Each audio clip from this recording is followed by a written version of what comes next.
Good morning. Good morning. I have my speakers off. Morning. Good morning. Everybody hear me okay? Yep. Awesome. Give everybody a few minutes. Excuse me. See what we got on the docket today.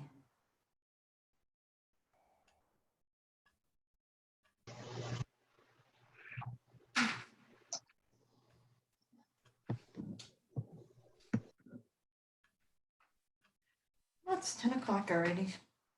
Okay.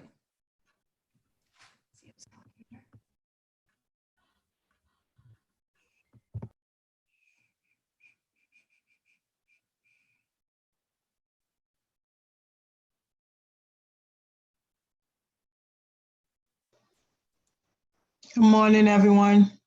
Good morning, Tanisha. How are you? Good, how are you? Good.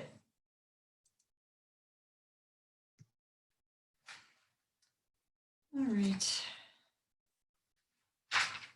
Okay, guys, 10 o'clock. I guess we'll get started.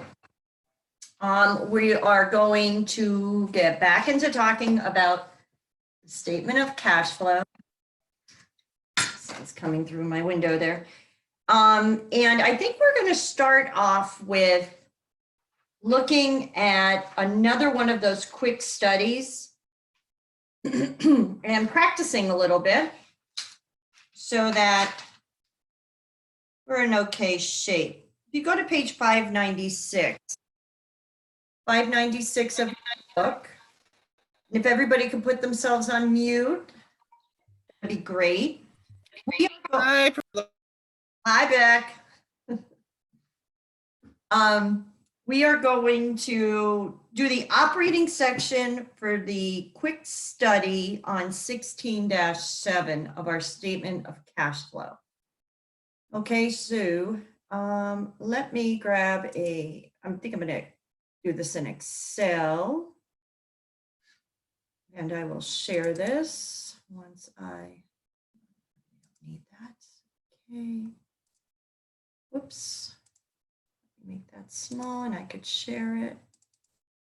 Okay, so you should see an Excel spreadsheet on your screen.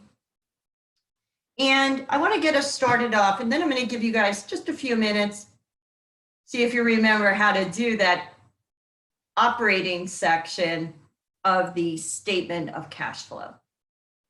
So I'm just going to create a table with one large column and two small columns. And these will be for dollar amounts, kind of like we do for our income statement. Now in Quick Study 16-7, we have Cruise Inc. So whenever we have a statement of cash flow, remember we always start with the heading. Now, statement of cash flows is the name of the financial statement. So we don't want to forget we have to do that. And then we're going to make this for the year ended December 31st, 2019. So that's always our starting point for the statement of cash flow. You could use the page 574 example to help you with your language for the statement of cash flow. So remember, our very first area is cash flows from operating activities. And again, we're doing the indirect method. So I'll get you started with net income. So what I'm going to do is kind of what your author did on the answer key, because that's just the way I learned it. So you could either put your dollar amounts all in one column, or I'm going to put net income out in the outer column, put my adjustments on the inner column, put a total, and then decide if there was cash use or cash provided from the operating activities. I want you to test yourself now and see how well you remember and see if you have to look back. Net income for Cruise Inc. is $30,000. Now you I'll give you 10 or 15 minutes, complete the rest of it. Are there any questions? Okay, go to it. I'm going to put myself on mute, let my dog out, and I'll be back.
Is anyone talking?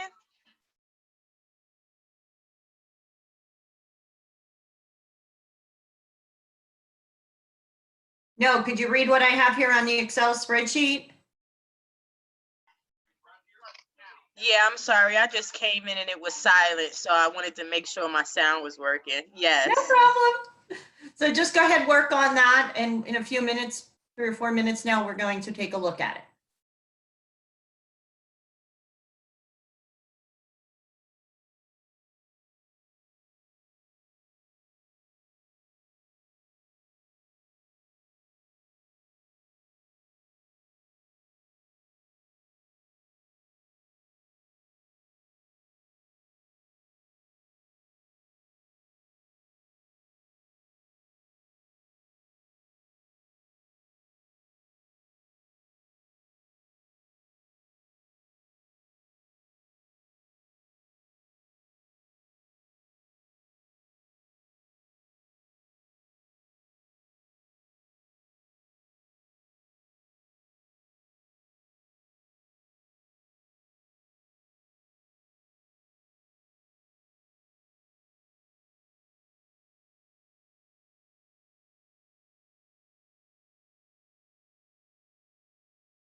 Okay, guys, it's 10:15, so let's start taking a look at this, see how you did, and ask questions if you have any. So remember, we always start with net income, and then I'm going right from the book because I don't have this memorized anymore.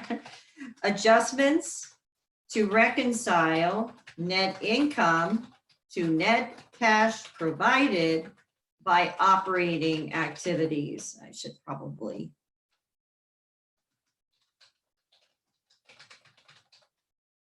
Okay, so just be careful. I know you're going to be doing this on the computer. You're going to have drop down boxes. So just please remember, you have to have those different items selected even when you're doing your cash flow in Connect, or else it's going to mark stuff wrong. And then income statement items not affecting cash. So it's saying, go to the income statement, find any items that are not affecting cash. Now, you know, from our discussion the other day, we're focusing on things like depreciation. And I also said focus on gains and losses from sales. Now, the only item on this income statement for Cruise is depreciation expense. So we need to add that back because it has nothing to do with cash. There's no cash component in it. So if we're trying to convert net income to net cash flow, it needs to be added back since there's no cash involved with it. That's your first step. Then the next step is determine the effects on cash due to changes in current operating assets and liabilities. So we're going to now do the change in current assets and liabilities from beginning of the year to the end of the year. So we're focused on operating assets, current assets. So why we say that is because if this company had short-term investments as a current asset, we wouldn't report the change here. That would be any change in that account where cash is affected is reported in the investment area or investment activities area of the statement of cash flow. Now, this company only has operating current assets. Accounts receivable, that's created from normal operations. Inventory, that's our operations right there. We sell inventory, and prepaid expenses. So we take the change in them, and it looks like accounts receivables decrease. So I just want to do this the way they do it, because I've done it a couple different ways. Come on. Going back to that example page.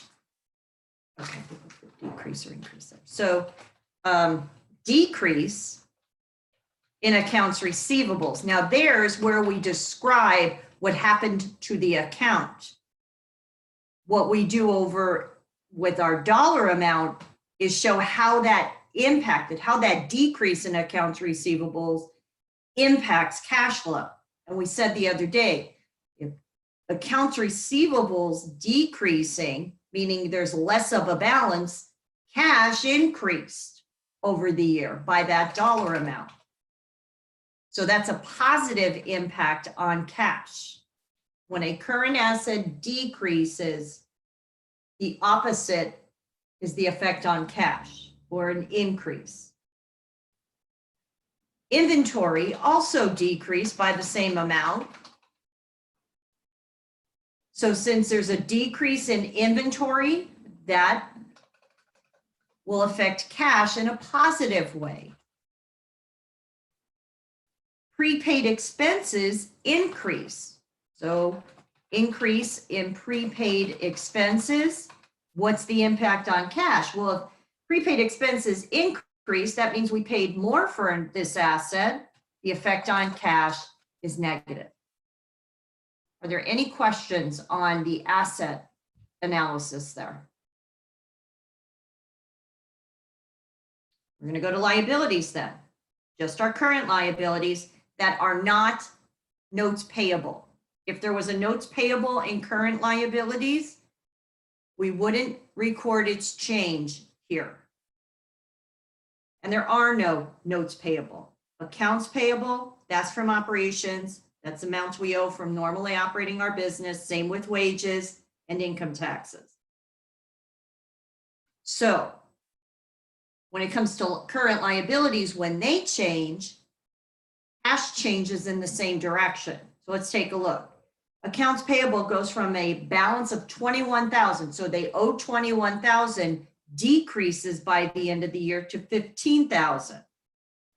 So a decrease in accounts payable. What's the impact on cash? Well, if a liability decreases, that means we paid more cash from the beginning of the year to the end of the year. So decreased cash has the same impact. Wages payable increase over the year. Starts with a balance of 5,000, but increases to 9,000. So if a liability goes up, that means we're paying less cash out from the beginning of the year to the end of the year. So the impact on our cash from that increase in the liability is positive to cash. And then finally, income taxes payable. Whoops. There was a decrease in, come on you, income taxes payable. So again, the current liability decrease means we paid more out on our income taxes. Whoops, that's a negative impact on cash. So that's step 2. Start with net income. Step 1, find those non-cash items on the income statement, add or subtract them. In this case, there's only depreciation expense, add it. Then account for the changes in our operating assets and liabilities, which are usually current assets and current liabilities, and how those changes impacted our cash from operations. Now let's get a subtotal. I can put that over here.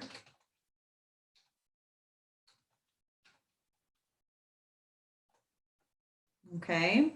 And then since this is positive, we will add it.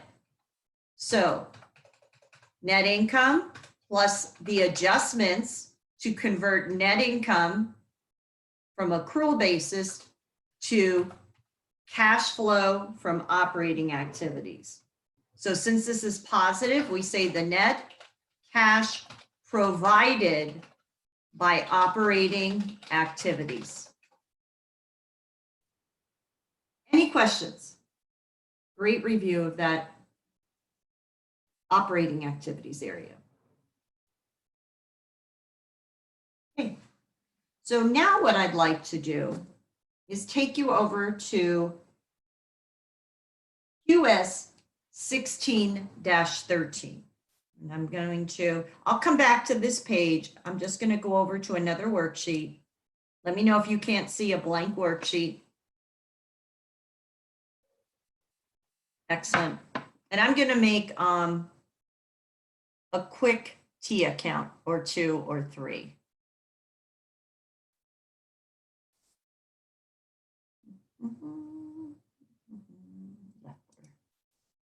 Okay.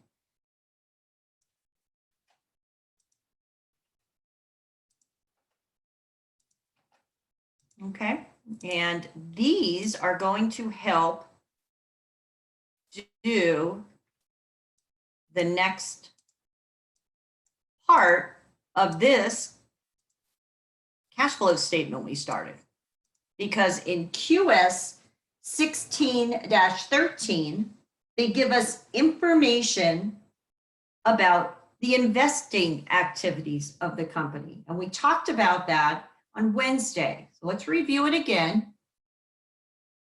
The investing section of the statement of cash flow focuses on changes related to cash, where cash was impacted, to our long-term assets normally, and short-term investments.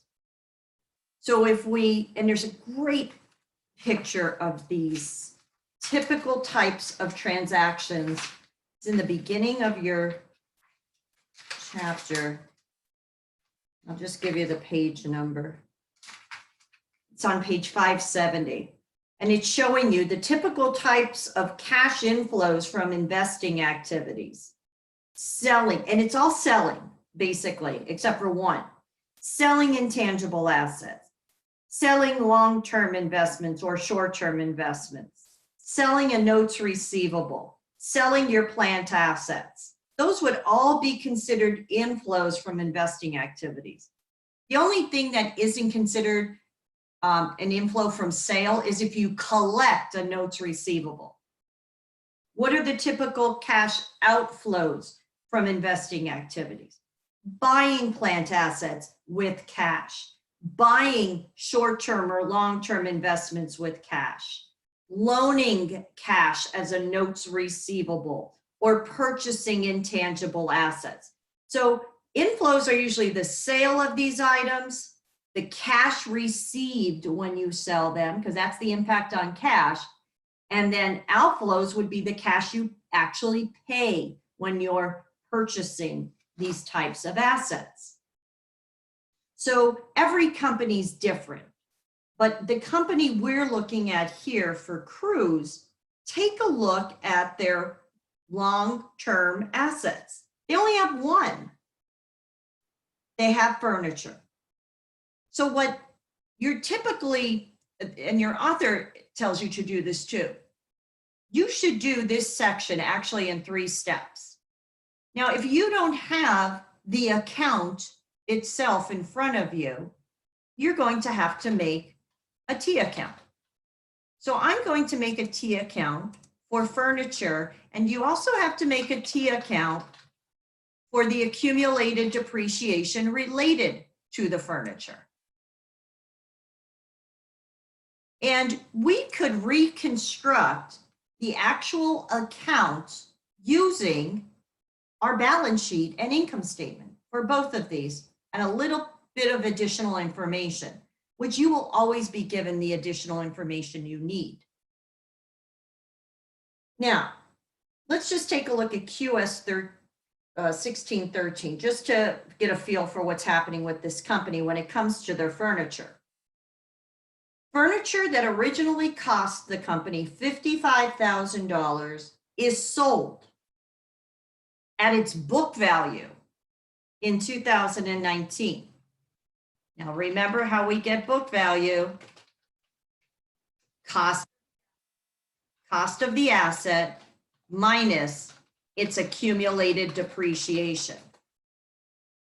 So what they're saying here is they sold it for its book value. So they didn't sell it for a gain, or they didn't sell it for a loss. That's why we don't see any gain or loss there on the income statement.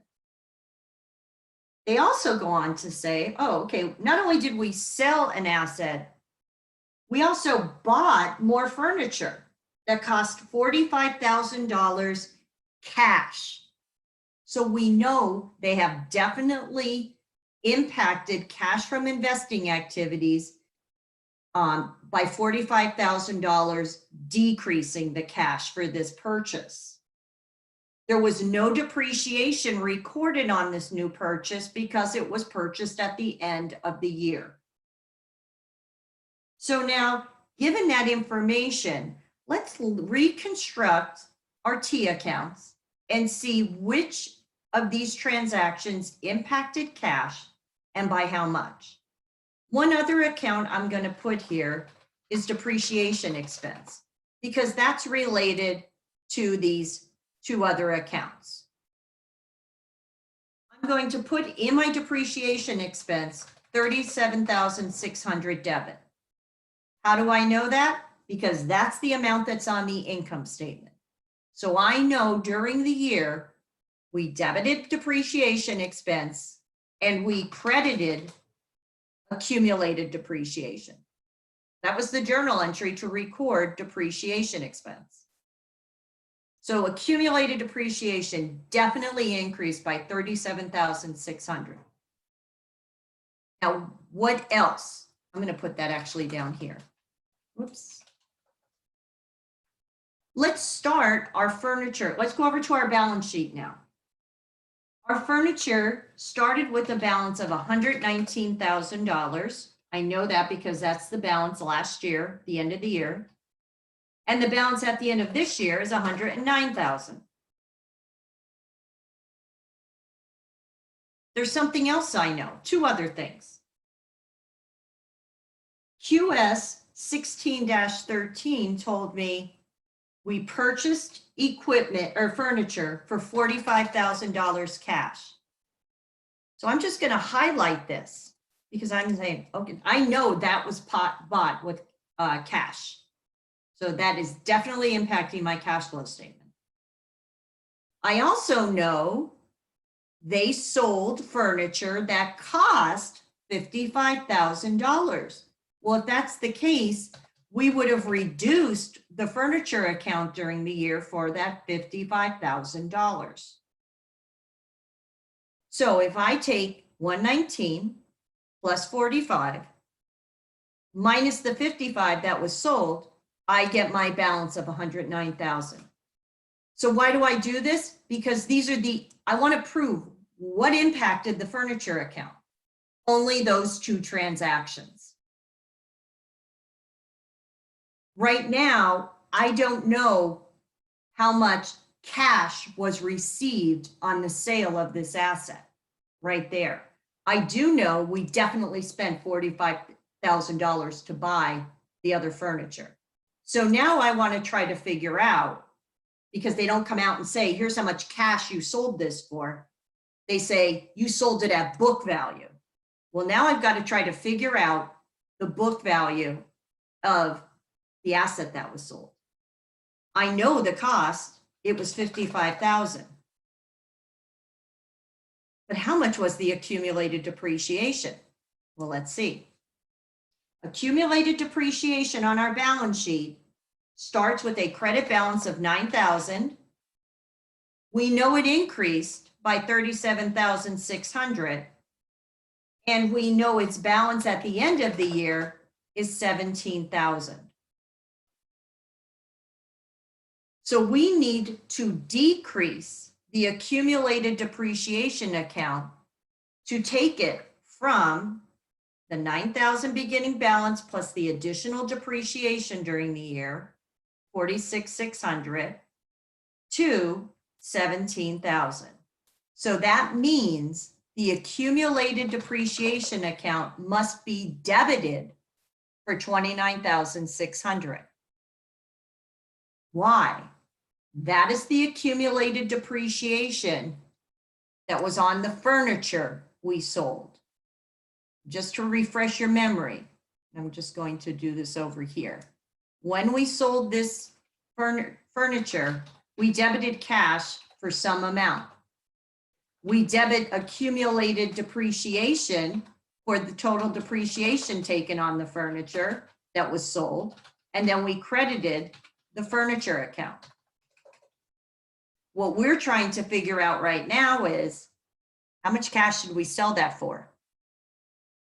Well, if we sold it for its book value, subtract that $29,600. So this sold for the sale price, $25,400. Did I do that right? Yeah. Okay. So the impact on cash from this sale, so if we wanted to just jot this here, we could say cash received sale of furniture. I keep saying equipment, I'm sorry. $25,400. Cash paid on purchase of furniture. We know that. They told us $55,000. When we pay or $45,000, I'm sorry. When we pay the cash, that's a negative impact. So it's kind of like a puzzle. But if you create a T account for the long-term assets, put the information you do know, then calculate for the information you don't. So we know what the beginning and ending balance is of the furniture. We would need either that information or that piece of information to complete the rest of that puzzle. We know the beginning balance of accumulated, we know the ending, and we know the depreciation for the year. So we know the only other thing that impacted our accumulated depreciation was the depreciation related to the asset that was sold. We've identified all the transactions that changed our long-term assets for the year and how those changes impacted cash. Any questions before we go over and record or create the statement of cash flow for the investing activities? Yeah, I have a question because I'm a little lost. I'm sorry. No, that's okay. Go ahead. The accumulated depreciation, like I see where you got the 9,000 from the Mhm. start of it. And I see, well, the 37,600, we got that from the depreciation expense. But the Right. 29, where did we come up with the 29 from? Well, we know the 17.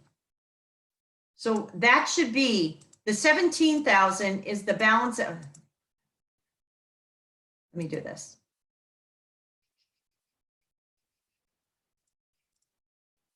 We know the balance at the end of the year needs to be a $17,000 credit because that's the balance on the balance sheet. So this is the unknown. Oh, okay. So if I were to, sorry to interrupt you. No, go ahead. If I were to, like, what I did, I added the 9 and the 37.6, Mhm. and then I got the, I got 46,600. No, Mhm. wait, I'll do that. Wait, hold on. Yes, Okay, so if I take, no. yeah, Okay, so I added that. Okay, and then I subtracted the 17,000 from that and got the 25,400. you're working backwards. Exactly. Okay. So when So- we don't have the account in front of us, we have to recreate it. And that's what we just did. Okay. So that had to have been the accumulated depreciation on the furniture we sold because we're decreasing accumulated depreciation. The only time we decrease accumulated depreciation is when we're removing an asset.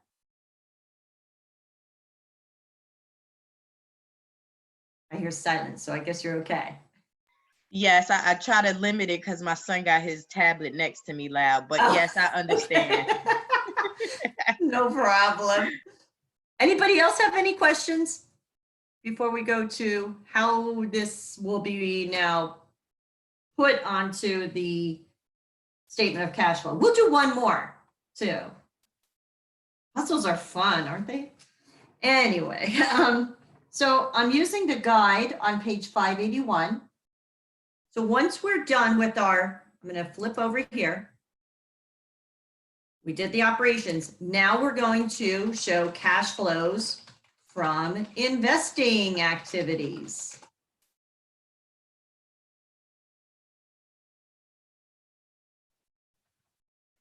The first thing we're going to put is cash, received on the sale of furniture. And we calculated that. It was the 25,400. So we will put 25,400 there. Make those dollar signs. Then if we purchased any new furniture, we will put cash. And we used cash to purchase it. Cash paid on purchase of furniture. And we know that is $45,000. So we show that as negative, not because we have negative furniture, but because that is the impact on cash from buying that new furniture. Those are the only two cash flows from investing activities. So we net them together.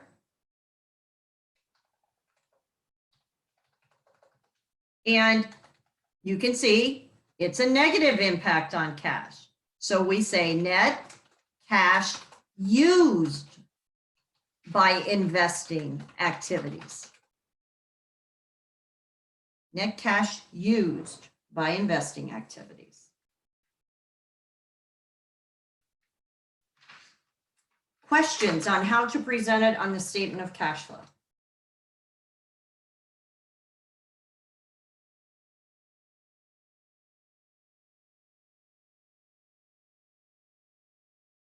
Okay. Here's what I would like you to take a look at. See if you can figure this out.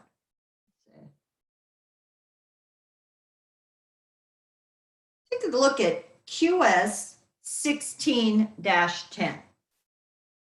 QS 16-10. So this company, Anders Company, has equipment and buildings. And at the top of page 597, it says, refer to the balance sheet data above, well, below, right, from Anders Company.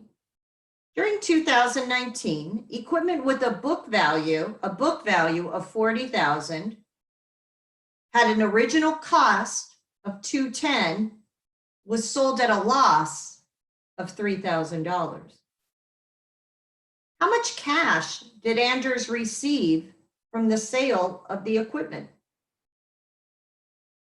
How much depreciation expense was recorded on equipment during 2019?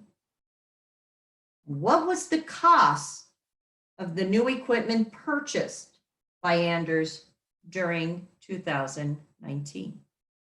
Ooh, that's a lot of fun stuff there. My suggestion is start with what you know. Create T accounts for each of those items. For the equipment, the accumulated depreciation, equipment, the buildings, and the accumulated depreciation building. Then look at that first sentence. Fill into those accounts what you know, and then start working to find the things you don't know. So I'm going to give you like 10 minutes, and we'll be able to wrap up class today practicing those two items. Then on Monday, we'll really focus on the financing area, and we'll probably do one more of these together, and you'll be ready to do some homework. So go ahead, see how you do with that. We'll come back around 10:53. I'll be here. If you have a question, you can ask.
Okay, guys, I think we will start taking a look. You can see what I have in front of me.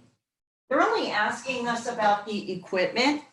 So that was our only focus here. They didn't even give us any information about the building. I think in 16-11 they do. So we'll run through that one as well. But going back up to 1610, here's your starting point. You know the beginning and ending balance of the equipment, and you know the beginning and ending balance of the accumulated depreciation. So you know where you started, you know where you had to end up. Now, equipment with a book value of 40,000 and an original cost of 210,000 was sold at a loss of 3,000. So I say, how do you get your loss? Sale minus book value, which they tell us the book value is 40,000.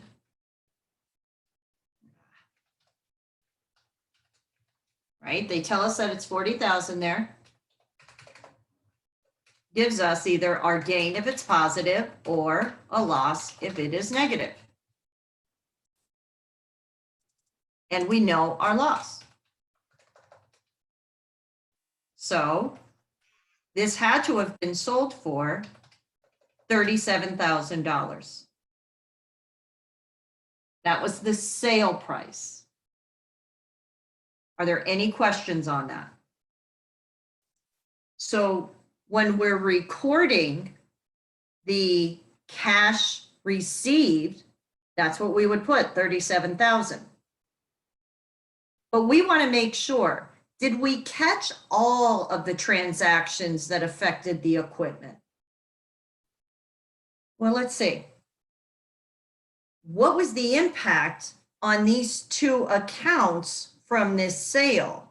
We know overall the book value is 40,000. Well, what makes up book value? Remember, it's cost minus accumulated depreciation. Sorry, I'm in Excel, so it's giving me a hard time. Gives us book value. They tell us here the book value is 40. The cost of the asset that was sold was 210,000. So that means 210,000 minus 40,000 or 170,000 was the accumulated depreciation on this equipment.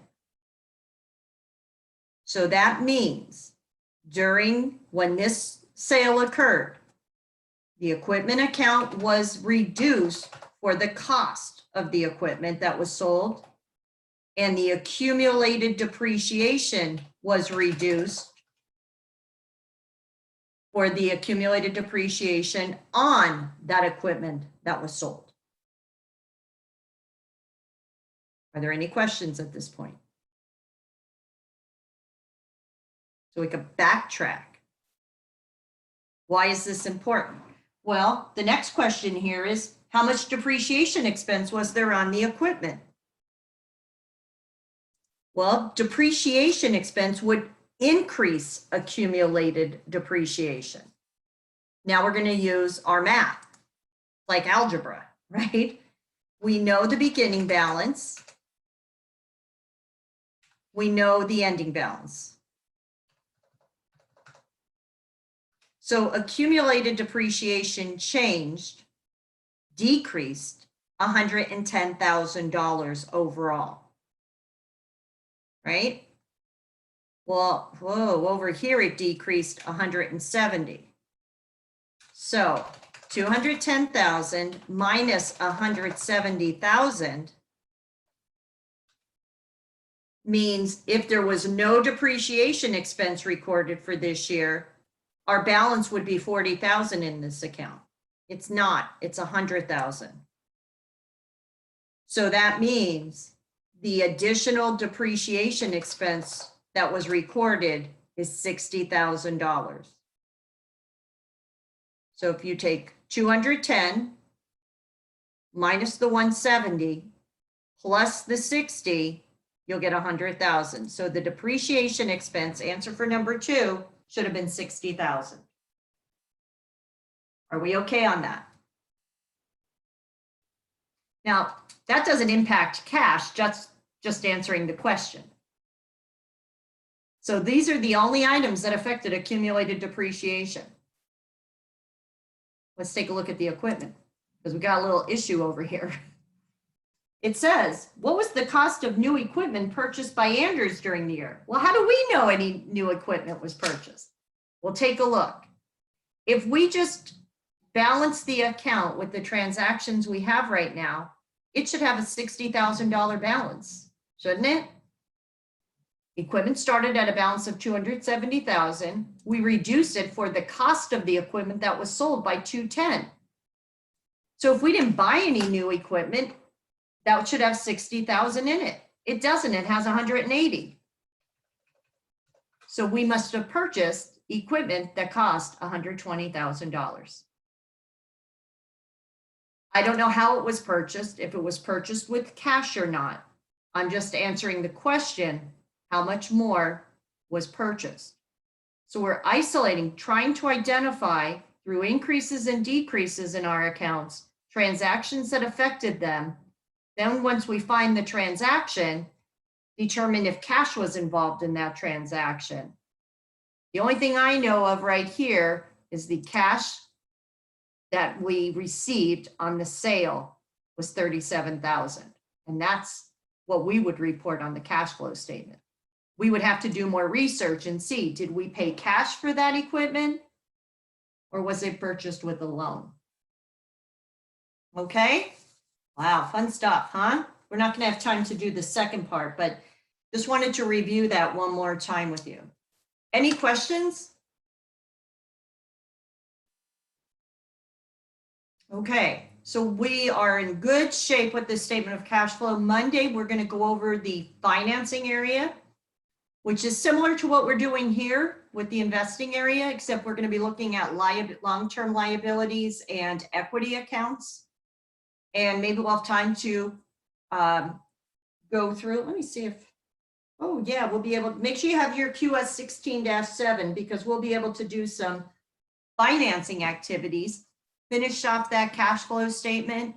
You'll have all examples for you to work on your homework. We'll review that on Wednesday. And next Friday, we're ready for our next test on chapters 15 and 16. If there's no questions then, everybody have a great weekend.